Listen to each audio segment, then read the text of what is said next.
ஓம் ஸ்ரீ பிரித்யங்கரா தேவியே போற்றி போற்றி. நல்லதே நினைப்போம், நல்லதே நடக்கும். சக்தி பிரித்யங்கரா குழந்தைகளுக்கு இந்த தாயின் ஆசீர்வாதம் என்றுமே முழுமையாக கிடைக்கட்டும், முழுமையாக கிடைக்கட்டும். தங்கமே, உன்னை மற்றவர்கள் முன்னிலையில் அவமானப்படுத்த வேண்டும் என்பதற்காக ஒரு போலியான உறவு உன்னை சுற்றி சுற்றி வந்து கொண்டிருக்கிறது.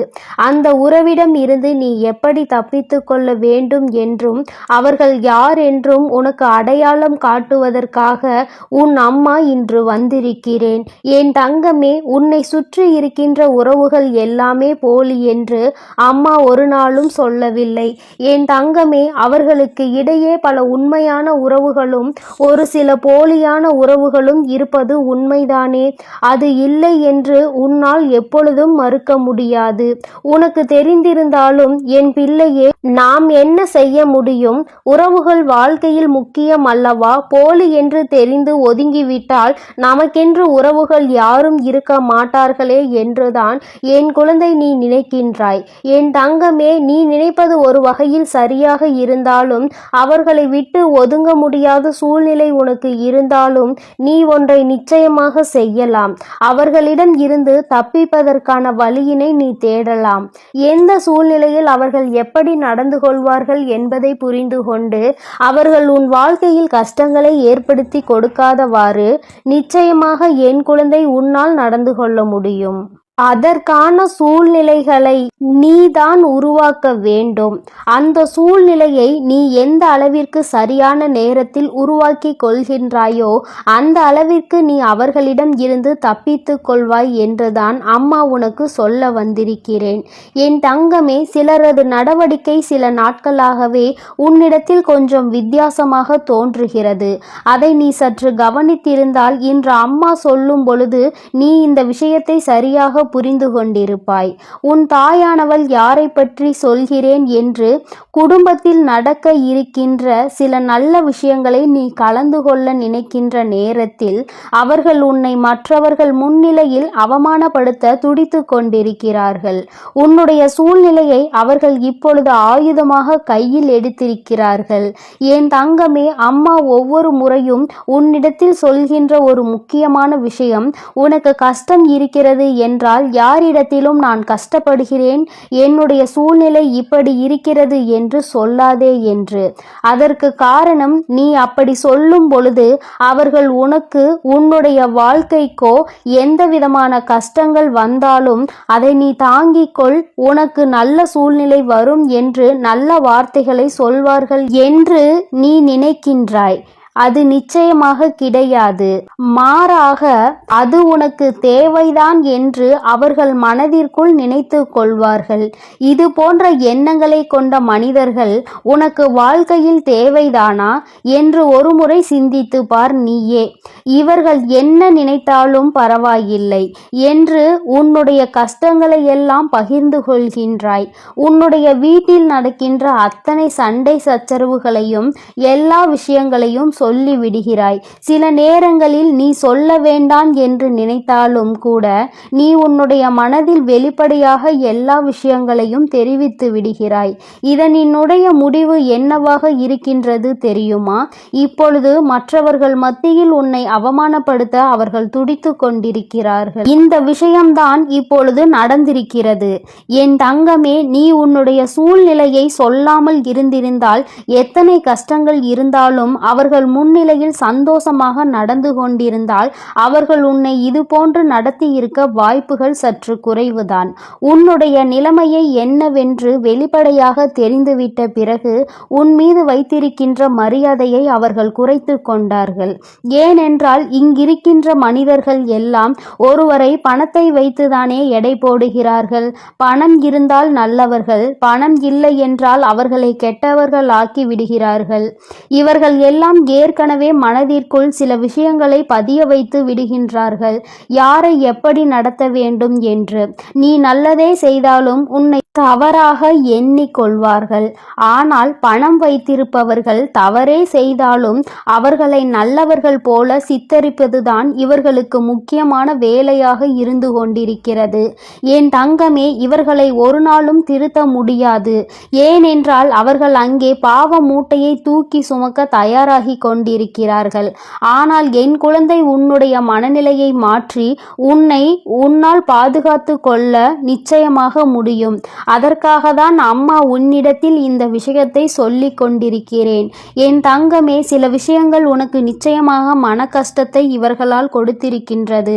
நான் சொல்லிதான் எல்லாம் உனக்கு தெரிய வேண்டும் என்ற அவசியம் ஒருபோதும் கிடையாது. சுற்றி இருக்கின்ற உறவுகள் எப்படிப்பட்ட உறவுகள் என்று நீ முழுமையாக தெரிந்து வைத்திருக்கின்றாய். வேறு வழி இல்லாமல் பேசிக்கொண்டிருக்கின்ற இந்த நேரத்தில் இவர்களிடத்தில் உன்னை பற்றிய வெளிப்படையாக எல்லா விஷயங்களையும் நீ இனிமேலாவது சொல்வதை நிறுத்திவிடு. என் தங்கமே, ஆறுதலுக்கு தேட வேண்டியது இவர்களை கிடையாது. ஆறுதலுக்கு யாரும் இல்லை என்பதற்காக இவர்களிடத்தில் சொல்லி மேலும் மேலும் நீ கஷ்டத்தை தேடிக் கொள்ளாதே. என் குழந்தையே, உன்னுடைய மனதில் இருக்கின்ற சில எண்ணங்கள் இவர்களால் கேலியும் கிண்டலுக்கும் ஆளாகி இருக்கிறது. ஒரு நாளும் நீ இதை நிச்சயமாக செய், உனக்கு வெற்றி கிடைக்கும் என்று ஒரு நாளும் நல்ல வார்த்தைகளை உனக்கு சொல்லியது கிடையாது. ஏனென்றால் இது அவர்களினுடைய பிறவி குணம். அவர்களால் இன்னொருவர் வாழ்க்கை நன்றாக இருப்பதை ஒரு நாளும் ஏற்றுக்கொள்ள முடியாது. என் குழந்தையே, உன்னால் இவர்களை ஒதுக்கி வைக்க முடியாமலே இருந்துவிட்டு போகட்டும். ஆனால் அம்மா சொல்வது போல இவர்களிடத்தில் இருந்து நீ கவனமாக இருக்க உன்னால் நிச்சயமாக முடியும். ஏனென்றால் அது உன் கைகளில்தானே இருக்கிறது. அவர்களிடத்தில் தேவையில்லாத விஷயங்களை பகிர்ந்து கொள்வதும் அவர்களின் கேள்விக்கும் கிண்டலுக்கும் ஆளாகி நிற்பதும் மற்றவர்கள் முன்னிலையில் உன்னுடைய விஷயங்களை பற்றி பேசி சொல்லி சிரிப்பதும் உன்னால் நிச்சயமாக தடுத்து நிறுத்த முடியும். ஒரு விஷயத்தை பற்றி நீ சொன்னால்தானே அதை அவர்களால் எடுத்து மற்றவர்களிடம் சொல்ல முடியும். நீ அதனையே நிறுத்திவிட்டால் அவர்களிடத்தில் எப்பொழுதும் உன்னுடைய கஷ்டத்தை பற்றி பகிர்ந்து கொள்ளாமல் சந்தோஷமாக இருப்பது போல வெளிப்படுத்திப்பார். நிச்சயமாக உன்னுடைய வாழ்க்கையில் பல மாற்றங்கள் தெரியும். அவர்கள் மனதிற்குள் நிறைய மாற்றங்கள் தோன்றும். என்ன கஷ்டம் இருந்தாலும் சந்தோஷமாக வாழ்ந்து கொண்டிருக்கிறான் என்ற எண்ணத்தை அவர்கள் மனதில் நீ விதைத்து விட்டாய் என்றால் யாராலும் உன்னை எந்தவிதமான கேலியும் கிண்டலும் செய்துவிட முடியாது. நாம் என்ன செய்தாலும் இவர்கள் வாழ்க்கையை நம்மால் அசைக்க முடியாது. அவர்கள் சந்தோஷமாக தான் வாழ்ந்து கொண்டிருப்பார்கள் என்று இவர்கள் நினைப்பார்கள். என் தங்கமே, இவர்கள் இந்த சந்தோஷமான வாழ்க்கையை உன்னிடம் இருந்து எதிர்பார்க்காவிட்டாலும் இந்த தாயானவள் உனக்கு அதனை தரும் பொழுது நீ சந்தோஷமாக இந்த வாழ்க்கையை நல்லபடியாக நடத்துவாய். ஆனால் இவர்கள் முன்னிலையில் நிச்சயமாக என் குழந்தை நீ சந்தோஷமாக வாழ்ந்து விடுவாய். உன் வாழ்க்கையை சந்தோஷமானதாக மாற்றுவதில் என்னுடைய பங்கு அதிகமாக இருக்கிறது அல்லவா? நிச்சயமாக என் குழந்தைக்கு எது சரி என்று எனக்கு தோன்றுகிறதோ அதை நான் செய்து கொடுப்பேன். நீயும் சரியான நபர்களை வாழ்க்கையில் தேர்ந்தெடுத்து சரியாக வாழ்ந்து காட்ட வேண்டும். எந்த சூழ்நிலையிலும் நான் உன்னை காப்பாற்றுகிறேன். அவசரத்திற்கு உனக்கு தேவைப்படுகின்ற உதவியினை நான் எந்த சூழ்நிலையிலாவது உனக்கு ஏற்படுத்தி கொடுக்கின்றேன். அதனால் எல்லாமே நல்லபடியாக நடக்கும் என்பதை மட்டும் புரிந்து கொண்டு சுற்றி நடக்கின்ற விஷயங்களை எல்லாம் மனம் தளர விடாமல் அடுத்தவர்கள் முன்னிலையில் உன்னுடைய வேதனையை வெளிப்படுத்தாமல் நீ இருந்து விட்டால் போதும். இவர்கள் எந்த நிலையிலும் உன்னை அசைக்க முடியாது. என் குழந்தைக்கு வாழ்க்கையில் எல்லாமே அதன் பிறகு நல்லதாகவே நடக்கும். போலிகள் மத்தியில் வாழ்ந்து கொண்டிருக்கின்றாய். சற்று கவனமாக இருக்க வேண்டியது அவசியம் என்றுதான் அம்மா உன்னிடத்தில் இத்தனை நேரமும் பேசிக்கொண்டிருக்கிறேன். ஒவ்வொரு நாளையும் கடக்கும் பொழுது மனதிற்குள் கஷ்டங்களையும் துன்பங்களையும் சுமக்காமல் எல்லாவற்றையும் எதிர்கொள்கின்ற சாமர்த்தியம் உனக்கு இருக்கிறது என்ற நம்பிக்கையை மட்டும் உனக்குள் கொண்டு இருந்தால் போதும். இந்த வாழ்க்கை உனக்கு நிச்சயமாக சந்தோஷத்தை மட்டுமே கொடுக்கும் என்பதை நீ புரிந்து கொள்வாய். வெற்றி என்பது என் பிள்ளைக்கு சொந்தமானது. யாராலும் அதை உன்னிடத்தில் இருந்து தட்டி பறிக்க முடியாது.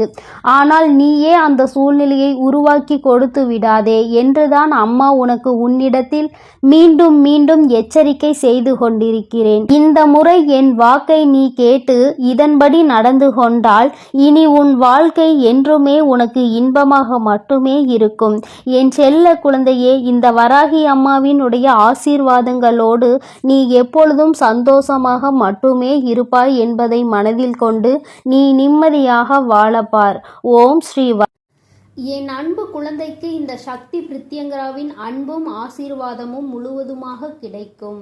ஓம் ஸ்ரீ பிரித்யங்கரா தேவியே போற்றி போற்றி. ஓம் ஸ்ரீ பிரித்யங்கரா தேவியே போற்றி போற்றி.